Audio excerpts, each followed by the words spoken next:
السلام علیکم ورحمۃ اللہ وبرکاتہ۔ حضرات، میں آپ حضرات کو سیدنا حضرت عمر فاروق رضی اللہ تعالی عنہ کا ایک عجیب و غریب واقعہ سنانے جا رہا ہوں۔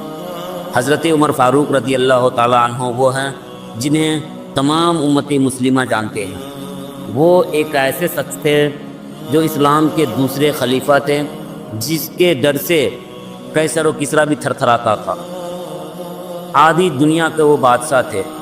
حضرت عمر فاروق رضی اللہ تعالیٰ عنہ کے دور خلافت میں ایک جانور دوسرے جانور کو نقصان بھی نہیں پہنچاتا تھا۔ اس طریقے ان کی دور خلافت چل رہی تھی۔ اگر شیطان جس راستے سے حضرت عمر فاروق رضی اللہ تعالیٰ عنہ چلتے تھے جاتے تھے، اس راستے پہ شیطان بھی نہیں آتا تھا، شیطان اپنا راستہ بدل دیتا تھا۔ یہ دور حضرت عمر فاروق رضی اللہ تعالیٰ عنہ کا تھا۔ اسی میں ایک بوڑھی تھی جو کافی زیادہ ضعیف تھی، اتنی ضعیف تھی کہ آنکھوں کی روشنی بھی زیادہ نہیں تھی، کم تھی۔ غریبی کے عالم یہ تھا کہ ان کے پاؤں میں چپل بھی نہ تھا۔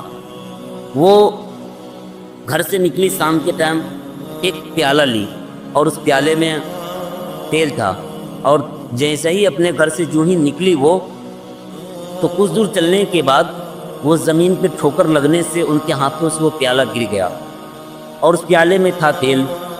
وہ تیل زمین نے پی لیا۔ اب جو ہی یہ زمین نے تیل پی لیا تو حضرت عمر فاروق رضی اللہ تعالی عنہ کی بارگاہ میں یہ بوڑھی چلی گئی اور کہنے لگی، اے امیر المؤمنین، آپ کا یہ خلافت ہے اور آپ آدھی دنیا کے بادشاہ ہیں۔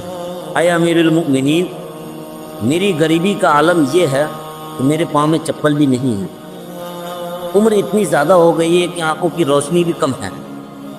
میں گھر سے جا رہی تھی اور ٹھوکر لگنے سے گر گئی، میرا سارا تیل اس زمین نے پی لیا ہے، مجھے تیل واپس کر دو۔ حضرت عمر فاروق رضی اللہ تعالیٰ عنہ نے کہا اپنے خادم سے کہ بیت المال سے جاؤ اور ان بوڑھی کو تیل دے دو۔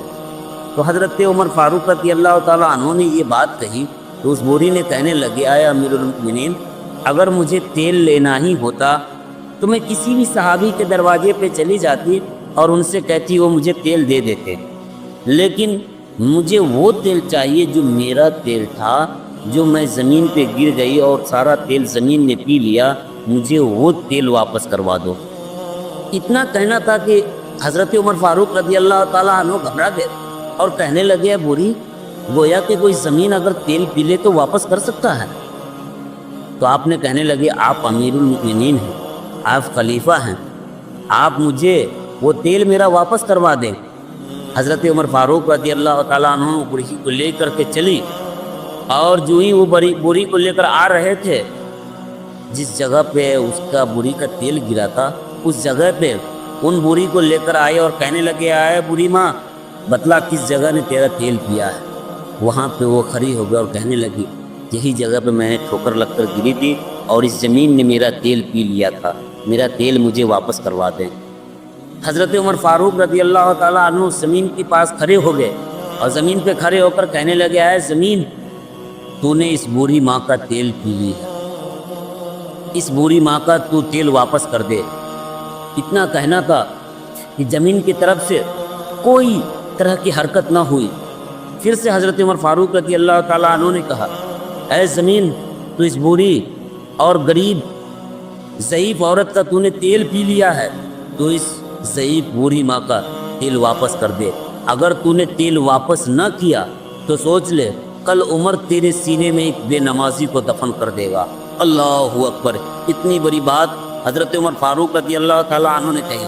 جو ہی کہیں کہ کل تیرے سینے میں بے نمازی کو عمر دفن کر دے گا، وہ زمین سارا کا سارا تیل نکال کر اس پیالے میں رکھ دی اور کہنے لگی، گویا کہ کہنے لگی کہ اے امیر المؤمنین، میں پیا ہوا تیل تو واپس کر سکتی ہوں، لیکن اپنے سینے میں ایک بھی بے نمازی کو میں دفن نہیں کر سکتی۔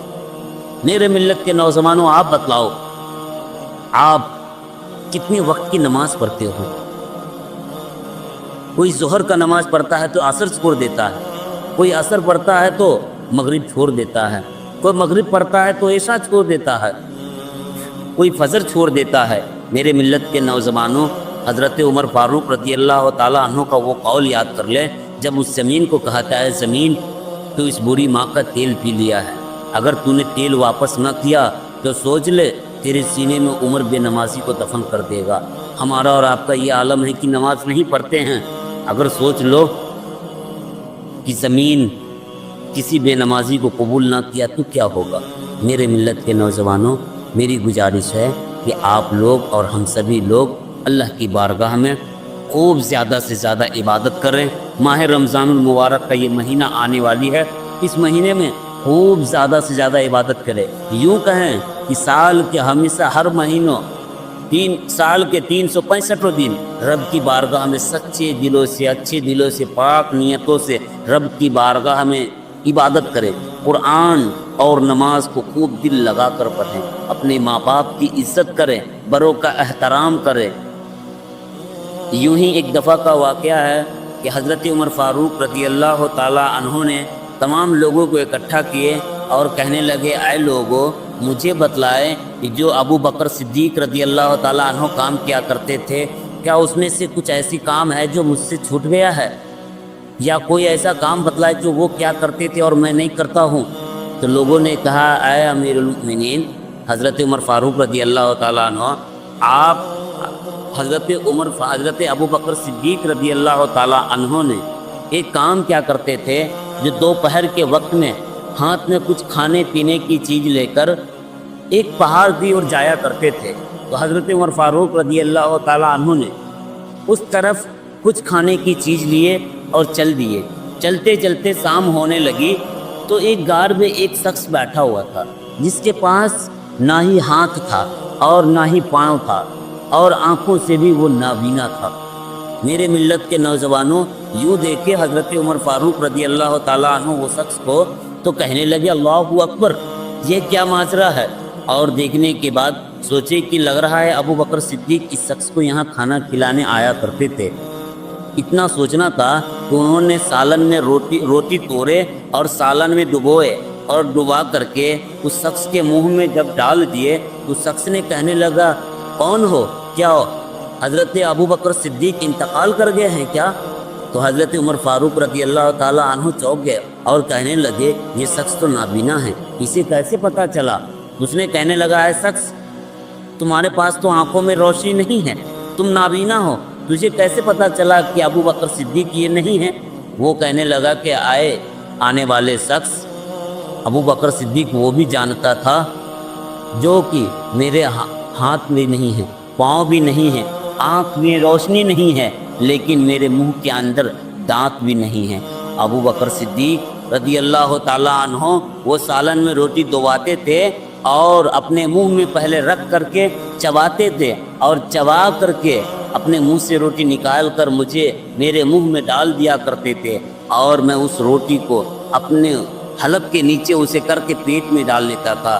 اے میرے ملت کے نوجوانوں، حضرت عمر فاروق رضی اللہ تعالیٰ عنہ نے یہ واقعہ سنے اور گھبرا گئے۔ حضرت عمر فاروق رضی اللہ تعالیٰ عنہ کہنے لگے کہ ابو بکر صدیق کی برابری میں کبھی نہیں کر سکتا۔ تو میرے ملت کے نوجوانوں، اتنے بڑے وہ خلیفہ تھے کہ آدھی دنیا پہ ان کی حکمرانی چلتی تھی، جن کے بارے میں اللہ کے رسول ہمارے اور آپ کے پیارے آقا جناب محمد الرسول اللہ صلی اللہ علیہ وسلم نے ارشاد فرمایا کہ آئے عمر، اگر میرے بعد کوئی نبی ہوتا تو وہ تم ہوتے، لیکن میں آخری نبی ہوں، میرے بعد کوئی نبی نہیں ہوگا، میں خاتم النبیین ہوں۔ جب حضرت عمر فاروق رضی اللہ تعالیٰ عنہ اس غار سے جب آئے اور آ کر کہنے لگے آئے لوگوں سنو، جو کام ابو بکر صدیق کیا کرتے تھے میں سوچا ان کی برابری کر سکوں، لیکن جو کام حضرت ابو بکر صدیق کر گئے ہیں میں ان کی برابری کبھی نہیں کر سکتا، کیونکہ میرے ملت کے نوجوانوں حضرت ابو بکر صدیق رضی اللہ تعالیٰ عنہ کا الگ مقام ہے۔ حضرت عمر فاروق رضی اللہ تعالیٰ عنہ کافی دل اور جان سے ہمارے آقا کی عزت احترام کیا کرتے تھے، اور ابو بکر صدیق رضی اللہ تعالیٰ عنہ کا بھی کیا کرتے تھے۔ میرے ملت کے نوجوانوں، ہمیں اور آپ کو چاہیے اپنے آقا اللہ اور اس کے رسول اور رسول اللہ صلی اللہ علیہ وسلم کے جتنے صحابی ہیں اور جتنے بھی صحابیہ ہیں، ان تمام لوگوں کی اچھی طریقہ سے عزت اور ادب و احترام کرنے کی توفیق و رفیق عطا فرماوے۔ وآخر دعوانا الحمدللہ رب العالمین۔